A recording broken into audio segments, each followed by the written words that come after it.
Welcome to Money Mindset Monday. Today, I want to talk about the notion of passive income. Is there such a thing? And should we all be aiming to have a passive income source? In a nutshell, it does exist, and I think everyone can and should aim to have multiple sources of passive income. But the truth is, it does require some work up front. But let me ask you something.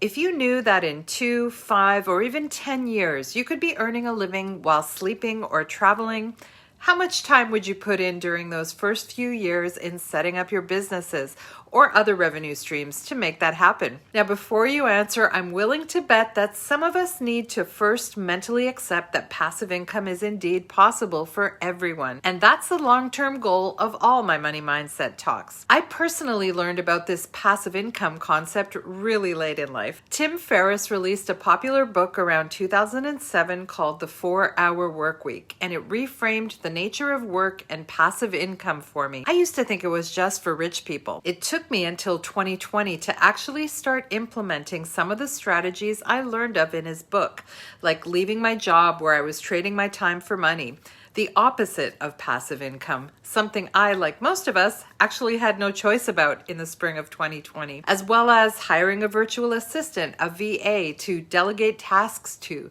so that I could focus more of my time on creating and connecting with my audience as the face of my business. While Tim's claim that he was able to run his 6-figure online business at the time, now multiple 7-figure businesses, for 4 hours of work a week has since been debunked, there have been times I personally have been able to get my work week down to 12 hours after the initial groundwork of setting up an online course gets done. That might not be a 4-hour work week, but that sure beats the 70-hour work weeks I got so used to doing in the film business. After my courses are written and posted and the wheels are in motion, the 12 hours break down like this: 4 hours for marketing, 4 hours for administration, and 4 hours of actual coaching and teaching. Now, I make most of my living as a course creator, which is just one of the models I teach in Coffee Break MBA, but it is not the absolute most passive way to earn income. There's affiliate marketing, selling other people's products, investments like real estate or stocks, or selling physical products online with the help of a VA, or having a monetized YouTube channel. Those can be even more passive sources of income than course creation, but even they all still require some work and hustle up front. And you should definitely learn about your clients and how to find and market to them, even if you eventually plan to delegate that part of the work. And if you are reaching for a 7-figure lifestyle, when I read about the habits of 7-figure business owners, I learned that on average, they have at least 7 different sources of income, most of them being passive. For example, real estate or rental income, stocks, investing in other people's businesses, digital courses or digital products, physical products, public speaking gigs, high-ticket coaching and consulting, and affiliate marketing. Sounds like a lot, but for many of these, you can set them up and then delegate most of the tasks to other people to run them and keep the business or even sell the business. That means that once the systems for one source of income are in motion, you can potentially reinvest some of your profit to venture out and try some of the other passive income streams out there if you want to. Or you can stick to 1 or 2 businesses that you love and that sustain you. Okay, here's a big picture overview of sort of how you do it. Once you land on your niche and who you love to serve, you come up with a monetization strategy. And then the next step is to get your future passive income business going.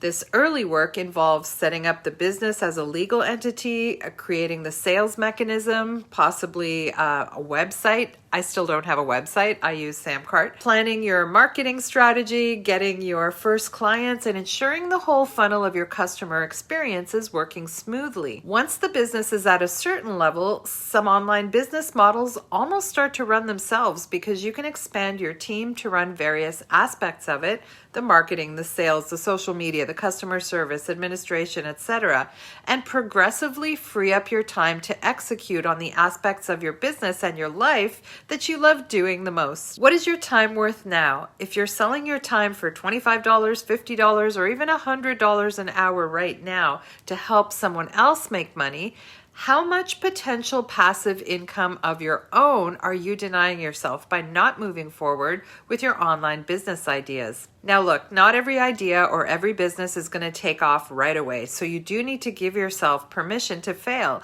and learn from the mistakes and continue until you get a feel for what works best for you and the audience you serve. If you're not trying things and failing multiple times a year, then you're probably not trying hard enough. But so many of the revenue models that I'll be talking about inside Coffee Break MBA and at times right here in the Social Club involve so few startup costs that most of what you'll need to budget for is a few hours a week of your own sweat equity in exchange for the potential of substantial long-term gain. What would you do with your free time once you had several hours more to yourself every week? This is a concept I call designing your life.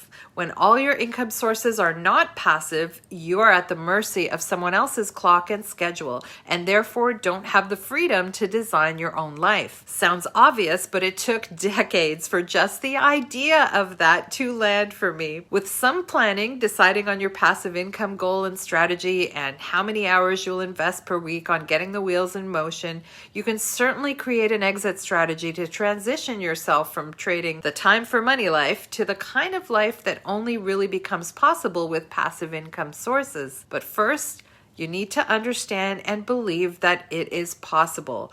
I hope to help you get there in the weeks ahead. For more on one of my future passive income strategies that I'm working on right now, having a monetized YouTube channel, I'll link you to my YouTube talk, How and Why YouTube is My Retirement Plan, below. Now, it's not just about YouTube, but that is definitely a good place to start for any of us who coach or teach or entertain, especially if you're fine with being on camera. Now, if you're skeptical about anything I'm saying, try reading or listening to the 4-Hour Workweek to learn of Tim's incredible journey from Wall Street cubicle worker to 6-figure online supplement business owner and world traveler to 7-figure angel investor. Think about what your passive income earnings number needs to be to cover your living and join me in a future cohort of Coffee Break MBA to learn how to get there. Now, I live in a major city, so I started with a goal of $10,000 a month. And if you poke around the internet to listen to the stories of everyday people from all walks of life who did what I did,